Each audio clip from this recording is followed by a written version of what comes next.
ರಾಜ್ಯ ವಿಕಲಚೇತನರ ಒಕ್ಕೂಟದ ಅಂದ್ರೆ ಕೆಎಆರ್ಒ ಕೊಪ್ಪಳ ಜಿಲ್ಲಾ ಘಟಕದ ವತಿಯಿಂದ ಜಿಲ್ಲೆಯ ಸಾವಿರಾರು ವಿಶೇಷ ಚೇತನರು ಎದುರಿಸುತ್ತಿರುವ ವಿವಿಧ ಸಮಸ್ಯೆಗಳ ಪರಿಹಾರಕ್ಕಾಗಿ ಕೊಪ್ಪಳ ಜಿಲ್ಲಾಧಿಕಾರಿಗಳಿಗೆ ಅಧಿಕೃತ ಮನವಿ ಪತ್ರ ಸಲ್ಲಿಸಲಾಗಿದೆ.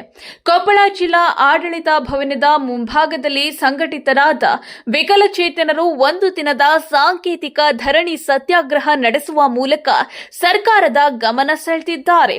ಜಿಲ್ಲಾ ಮಟ್ಟದಲ್ಲಿ ಹಾಗೂ ರಾಜ್ಯ ಮಟ್ಟದಲ್ಲಿ ವಿಕಲಚೇತನರು ಎದುರಿಸುತ್ತಿರುವ ತೀವ್ರ ಸಂಕಷ್ಟಗಳನ್ನು ಗಂಭೀರವಾಗಿ ಪರಿಗಣಿಸಿ ಶೀಘ್ರವೇ ಸೂಕ್ತ ಕ್ರಮ ಕೈಗೊಳ್ಳಬೇಕೆಂದು ಒಕ್ಕೂಟದ ಪದಾಧಿಕಾರಿಗಳು ವಿನಂತಿಸಿದ್ದಾರೆ. ಈ ಮನವಿ ಪತ್ರದಲ್ಲಿ ವಿಕಲಚೇತನರ ಪ್ರಮುಖ ಬೇಡಿಕೆಗಳನ್ನು ಜಿಲ್ಲಾಡಳಿತದ ಮುಂದಿಡಲಾಗಿದೆ. ಕಳೆದ 3 ತಿಂಗಳುಗಳಿಂದ ಸ್ಥಗಿತಗೊಂಡಿರುವ ವಿಕಲಚೇತನರ ಮಸಾಶನವನ್ನು ತಕ್ಷಣವೇ ಬಿಡುಗಡೆಗೊಳಿಸಿ ಬಡ ವಿಕಲಚೇತನರ ಜೀವನೋಪಾಯಕ್ಕೆ ನೆರವಾಗಬೇಕು. ವಿಕಲಚೇತನರು ಹಾಗೂ ಹಿರಿಯ ನಾಗರಿಕರ ಸಬಲೀಕರಣ ಇಲಾಖೆಗೆ ಸ್ವಂತ ಕಟ್ಟಡವನ್ನ ಒದಗಿಸಿಕೊಡಬೇಕು.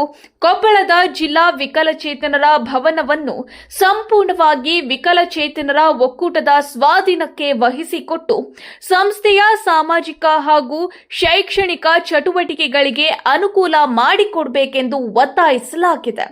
ಅದರೊಂದಿಗೆ ವಿಕಲಚೇತನರ ಕ್ಷೇಮಾಭಿವೃದ್ಧಿಗಾಗಿ ನಿರಂತರವಾಗಿ ಶ್ರಮಿಸುತ್ತಿರುವ ಬಹುದ್ದೇಶ ಪುನರ್ವಸತಿ ಕಾರ್ಯಕರ್ತರು ಅಂದ್ರೆ ಎಂಆರ್ಡಬ್ಲ್ಯೂ, ಗ್ರಾಮ ಪುನರ್ವಸತಿ ಕಾರ್ಯಕರ್ತರು ಅಂದ್ರೆ ವಿಆರ್ಡಬ್ಲ್ಯೂ ಹಾಗೂ ನಗರ ಪುನರ್ವಸತಿ ಕಾರ್ಯಕರ್ತರಿಗೆ ಅಂದ್ರೆ ಯುಆರ್ಡಬ್ಲ್ಯೂ ಸಾರಿಗೆ ಪ್ರಮಾಣ ಭತ್ಯೆಯನ್ನು ನಿಯಮಿತವಾಗಿ ಮಂಜೂರು ಮಾಡಬೇಕು.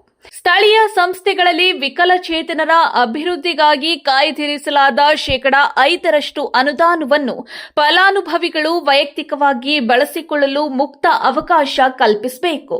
ಜಿಲ್ಲೆಯ ಕಾರಟಗಿ, ಕನಕಗಿರಿ ಮತ್ತು ಕುಷ್ಟಗಿ ತಾಲೂಕುಗಳಲ್ಲಿ ತಕ್ಷಣವೇ ವಿಶೇಷ ಯುಡಿಐಡಿ ಕಾರ್ಡ್ ನೋಂದಣಿ ಕ್ಯಾಂಪ್ಗಳನ್ನು ಆಯೋಜಿಸಿ ಅರ್ಹ ವಿಕಲಚೇತನರು ಸರ್ಕಾರದ ಯೋಜನೆಗಳಿಂದ ವಂಚಿತರಾಗದಂತೆ ನೋಡಿಕೊಳ್ಳಬೇಕು.